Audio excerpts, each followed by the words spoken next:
vale. Por eso digo, no me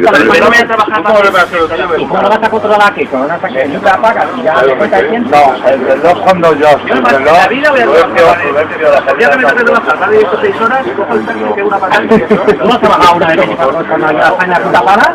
Pues yo sí. Las regulaciones, Yo quiero que la crisis se quita. Lo único que me ha hecho porque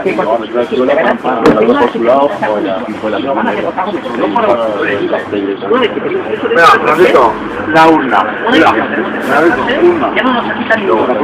Y de 16 pasan a 12, y de 12 pasan a 8. Ese es el problema. Mira lo que ha pasado. Mira lo que ha pasado a los camioneros. Y los camioneros es más que quemados para el marisco aquí. a 10, Y vas a tener muchos kilómetros que aún así porque no hay control. ¿Qué más control? controles que con las 16 horas de taxímetro se para, Vale. 30 del 5 del 9. Vale, hazte aquí. ¡Bum! Tú con eso te cargas a los coches normales. Licencia. Y...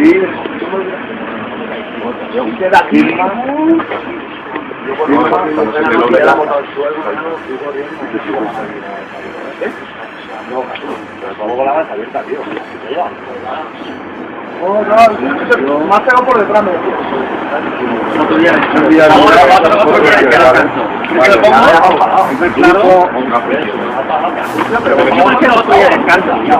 ¡Ando! Cago en la hostia. Son raros y tal. Para que se vea que estamos haciendo las selecciones bien.